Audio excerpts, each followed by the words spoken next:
Giorgio Moroder, what a wonderful day it is today. Great to meet you. Fantastic to see you. Nice to meet you. How are you? Good. I feel like 25. Excellent. Yeah, I look like 75, but I'm no, you don't. 25. You don't. I was just going to say, actually, I don't know where you get your energy from. I wasn't going to bring the age up, actually, but I think it's phenomenal what you do. Yeah, no, I think the music keeps me young and energy. And you know what? I love what I do. You're passionate about it. And I love dance music. People would say, "Oh, he's into dance," but I love it. When I listen to radio, that's the stations which I like is where they play dance and pop. Do you know, I think even now some people say EDM is a little, I don't know, repetitive, and I love it. I love it. They have all or most of the songs have great sounds, great rhythm anyway, and that keeps me kind of alive and keeps me up. That's good to hear. I was a bit concerned about the finger. How's the broken finger? I don't know. I fell and I didn't do enough therapy, so now I don't shake hands because sometimes... that's what the hand punch was earlier. It still hurts a little bit. Yeah, So. That makes a lot of sense, and I'm sorry I didn't pick up on that beforehand. Oh, I went to shake your hand and bad move. Okay. It's not so great when you're a producer as well, when you break your finger, because you need those hands. Yeah, but you know, I can play with 9 fingers too. I never used 10 magic. anyway. This is a very exciting time for you, isn't it? Deja Vu, the new album, which is your first solo album, isn't it, for 30 years? 30 years, yeah. And it's not too late. No, absolutely not. I'm still there. And this is a great lineup of vocalists that you've collaborated with as well. Oh, God, on this new one. I must say I was really surprised after a few weeks when we started to connect and like suddenly Sia is interested and suddenly... What a voice. What a great voice, which I loved the songs she did before. Britney Spears, who was always somebody I wanted to work, and then Charlie XCX, Kylie Minogue, I was a big fan of hers. So actually I was surprised that all those beautiful girls and the 2 guys that they wanted to work with me. I'm curious as to how these vocalists were chosen, because I think their vocal suits your music perfectly. I think they were well chosen. Do you know, it's more like a matter of talking. I would talk to the record company. The record company would make some suggestions. I would say like, okay, who do you have on the who is with you actually? Because it's mainly.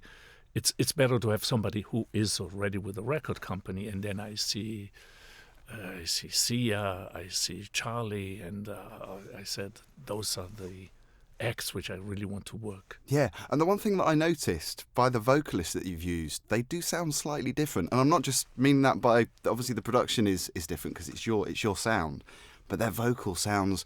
It's almost like they're respecting your production. They sound softer. The vocal sounds softer. Still powerful, but softer. I did not notice that, but I used a very nice kind of a new filter on the voice of Kylie.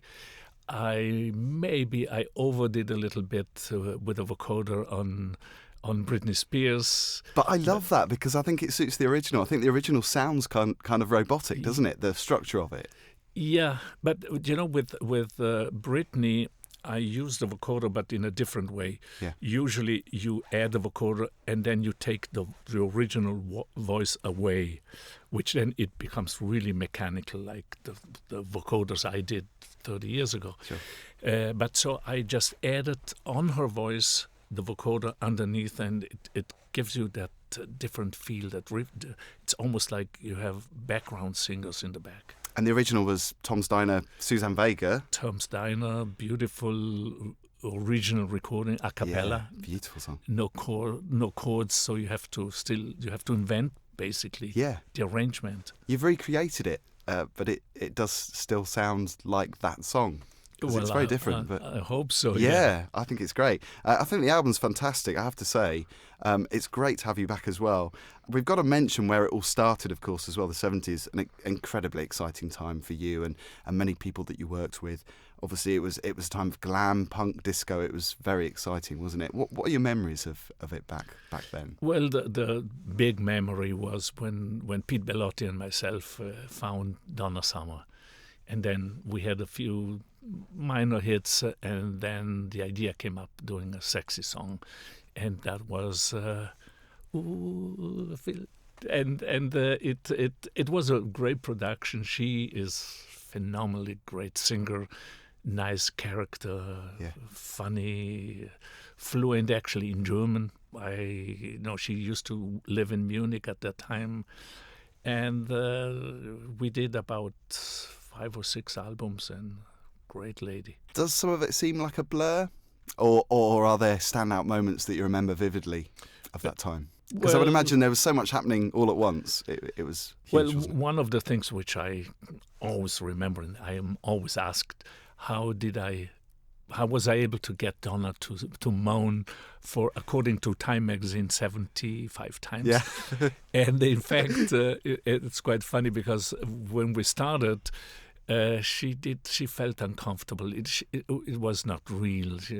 So I thought to myself, let's get everybody out of the studio. Her husband, Pete Bellotti, the sound engineer, and some friends. And so it was just her and myself. We took the lights down, and suddenly she did it. I thought you were going to say you got her plastered, you got her drunk. Let's get the alcohol in. No, we were both really professional. Yes, I was going to say, you didn't need the alcohol. No. True pros. No. What's the secret ingredient? What are you looking for when you make music? Does it have to be feel good? Because there are so many tracks of yours that are ultimately joyous, but there's an underlying darkness there. Well, this is kind of interesting because I don't feel like it's dark, but I had an interview a few weeks ago, and the guy said, wow, yeah, and even the song I Feel Love is dark. I didn't feel it. It's the atmosphere, I think, isn't it? It's very powerful. I don't know, maybe... Yeah, everybody feels it differently, but I never thought of that. Yeah, that's interesting because I interviewed, I think it was Paul van Dyk recently, and he said that he always thinks of everything as joyous. And when you've got people that are crying in the audience because they're very, emotional when they're listening to music, that is obviously a sad element, but still joyous at the same time. So absolutely. I suppose you can be both. Absolutely, yes. You collaborated with Daft Punk, who I know that you're a massive fan of their work. I thought it was a match made in heaven as well, because I think they totally understand where you're coming from. Was that how you saw it? Well, actually, my job there was very little. When they asked me to come into the studio, I was thinking, okay, let's go in and start play piano and compose a song. And they said, no, they just want me to talk. So I spoke for like 2 hours, more than 2 hours, telling my story. And then they disappeared. I didn't hear anything for like 6, 7, 8 months. And then one day they played it to me, and I hear my voice, and I say, "Oh God, what's going on?" It was a big surprise, but then finally I thought, genius. Yeah, they did such a great job, and I must say it was a little emotional too. Yeah, I bet. Yeah. You mentioned at the start of the interview your age, and I think it's phenomenal what you're doing now. And I love the fact that you're still passionate about it as well. I recently turned 40. You're still DJing now at your age, and people have said to me, "You're in your 40s. You shouldn't be DJing now." And I kind of question that because I've been thinking about it a lot recently. I think I should still be doing it because I love doing it. Absolutely. You're too young not to do it. People have this thing about age, though, don't they? It's... I kind of... When I was young, I wanted to be a singer and to be out there and performing. And I never made it because I didn't have a voice and I would never remember lyrics. But now, first of all, I know my songs in and out. And I love the people out there. Yeah. You're like a orchestra conductor, and I count in 3, 4, and go, and to perform in front of 20,000, 30,000 people. That's absolutely that gives you that gives you a lot of energy. And because you're looking at a lot of very happy people as well, which must be fantastic to see. Yeah, and they all enjoy. I mean, they come there and they enjoy music. So if they enjoy it, I'm happy. Absolutely. How do you feel about your legacy as well? Because your stamp on musical history is great, it's huge. How do you feel knowing how much influence you've had on other people? Because there are so many people affected by your work. Well, I'm happy if somebody gets inspired, unless they steal or unless they do some sampling, which I love if they do it, but it has to be correct, it has to be approved. I love whatever they do. And how do you compare working in a studio now compared to back in the 70s and the late 60s? It was, the technology was very new and fresh, wasn't it? And well, it's totally different. Then, if I would do an album with, let's say, Donna or Sparks, I would be in the studio for like 3, 4, 5 weeks, do it and finish it. Right now, a lot of recordings are done in different studios. Like, for example, Sia, I didn't meet yet, so I gave her the tracks, and she, I don't know when and how, but she did it by herself. She gave me the top line, the lyrics, the vocal, the backgrounds, and so the only thing I really did is co-wrote a little bit in the tracks which I gave her, and then I mixed it. So it's a totally new way to work. Easier in some ways, I would imagine, to work like that, but does it make it a bit lonely? No, I like it. Yeah. I like it. The only thing which obviously is a little frustrating is that sometimes you have to wait too long to get a reaction. Like if you're in the studio, the singer immediately says, "Yes, I love it," or "I don't." With all the artists getting busy. Sometimes it takes a week or 2 weeks to get feedback, and you wait because you want to know, do they like it? Then you can change, and so that's a little frustrating. But other than that, I love it. Could be a tricky question, Giorgio, but if you had to name your ultimate favourite electronic track, could you say one? There's only one. There's "I Feel Love." That was the idea of creating something which, like Brian Eno told David Bowie, that he heard the future, and I think that was my best track ever. I think it's my favourite track ever, actually. Not just dance track, but just favourite track. And I'm not just saying that because I'm with you, but it's my favourite. And since your big audience are gay, I got so many gay people telling me, "Oh, Giorgio, this is our song, this is our anthem," and I did not realize how much that song impacted the gay community. And just talking about it's given me goosebumps. Oh, just God. for the feeling that track gives you. And I've played it in my sets, and the response is still great, years down the line. And I think for a track to have longevity like that, I think it's a good track. In my DJ, when I play it, it's like it's the end of the world.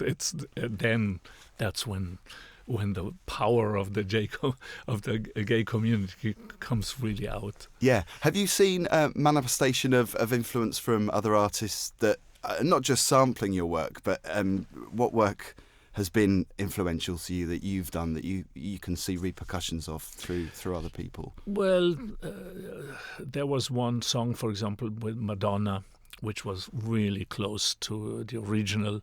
I think she changed one note in the was that the Confessions tour? She used album, a medley, wasn't it? Yeah. But I get so many excerpts from newspapers where people say, "Okay, this group, this song of that group of that singer sounds like Giorgio's," and most of the time I don't notice. But I guess some journalists, some critics, they hear things which I don't hear. Yeah. You worked with Blondie as well on Call Me back in 1980. And I met her just recently in Los Angeles, and she's still a great lady. Oh, and we performed in the same gig in Mexico City. She's somebody else who I think is phenomenal. At her age, she's still passionate about what she's doing, still creating great music. And she is really great. Personally, she's still young. Of course, she is young. And I saw her perform in Mexico. God, she didn't change anything. She's still there. Yeah, she's phenomenal. What are your memories like working with Freddie Mercury? What memories do you have working with him? Good memories, but Freddie was probably one of a little more difficult. I don't remember exactly what happened, but I think we had a little bit of a problem with the title of the song, "Love Kills," and maybe I was a little intimidated. What's the word? Intimidated. Intimidated. Yeah. Well, Freddie is probably one of the biggest acts ever. Yeah. As a composer, lyricist, singer, diva, ballet performer, and so to tell Freddie, that high note, shall we do it again? That's a tough thing to do. So I guess there was some tension. Are there any songs that other people have written that you wish you'd written yourself? 100. Yeah. 100. Can you name any? Are there recent songs or? Well, one recent song which I love is the Weeknd, the song for 50 Shades of Grey. Yeah. Oh, that's a great song. Yeah. The second great song is Ellie Gould. Oh, she's amazing. On the song from 50 Shades of Grey. Yeah. So those are probably the songs which I like recently. Because, of course, a lot of your artists that are featured on your tracks are female. I think it's, 60 to 70% of electronic dance tracks that feature female vocals. And I guess that reflects your album as well, because I would say probably 7 out of 10. Well, I don't know. Maybe, I don't know if we asked some other guys, but the two guys which I was interested was Mickey Echo and Matthew Coma. And I don't know, male voices just didn't pop up. Nobody really came up with names, and even now I wouldn't really know. Maybe Usher, he would be a great guy, but he's not really dance. No. So the girl's name popped up. And, it wasn't a deliberate thing that you were choosing female voices, because I tend to prefer the female voice generally. Yeah, I think. You know what? Until somebody mentioned to me, I didn't even notice that I had only two guys. So maybe in the dance field, I think ladies are really sexy, and I think men, especially men, like them. You worked, of course, with Phil Oakey, 30 years, 85, wasn't it? Together in Electric Dreams. Yeah, Electric Dreams. It was a great movie. Yeah. And he did a great job. Anthemic song. Yeah. As many of yours are, obviously. Have you seen him recently or thought about working with him? No, the last time I saw him was 30 years ago. Yeah. So these people, when you work with them, is it that you're fascinated by their work, or do they approach you? Have you had many people that You're talking approach about the new album, or on this new album? Yeah, for sure. The vocalist that you've used. It's a collaboration actually with the record company, with the management. They make proposals, and then we wait. Is that singer interested or not? Sometimes even singers who wanted to work with me, they don't find the time. I did a great remix of Coldplay, the song Midnight. Yeah. And we played it. We played that track. You played remix. It? Oh, yeah, it's on Gadia. And so they wanted to collaborate on a song with me, and then, I don't know, he was busy, I was busy. So, and the same with Pharrell. Pharrell wanted to write something, and then suddenly he became bigger than the world, and then he became so busy that he didn't have time. But so, you have your favorite guys, and sometimes it just doesn't work because they're too busy. I bet they're regretting it now. Oh, I hope so. I hope so that maybe with the next one they're coming back. So what's next, Giorgio? Because you've got this album, Deja Vu. Is there anybody that you'd like to work with? Maybe another project that you'd like to do that's not using vocalists? Well, right now I do two things without vocals. I do the music for a video game for Tron for Disney. Excellent. I'm talking to a movie director to do a movie. I started to write the music for a musical, a disco musical. Now that is something I'd love to see. Oh, that's going to be fun, because I'm very much in my element. Yeah. I'm not saying I can do a song a day, but it shouldn't take too long to get it because I'm so used to do it. And then Lady Gaga asked me to write a song, co-write a song for her album. And that was all postponed, but now I'm back next week in Los Angeles. Oh, that's brilliant, because you did the Tony Bennett track, didn't you? I did. That was a difficult thing. I loved the song, which is a very old song, and it's funny. I thought it was really well done, but I think the young kids, it's just a little too old. Although the rhythm was great, you could dance well, but maybe it was too retro. Too classic. Yeah. Yeah. Giorgio, it is fantastic meeting you today. I wish you all the best with the album. It's great. It's Deja Vu. And hopefully we'll see you when you're going to make the musical. Maybe see you next time to chat about that. Oh, that's going to take a few years. And all the other things that you're working on. It's great. Great meeting you today. Okay, thank you.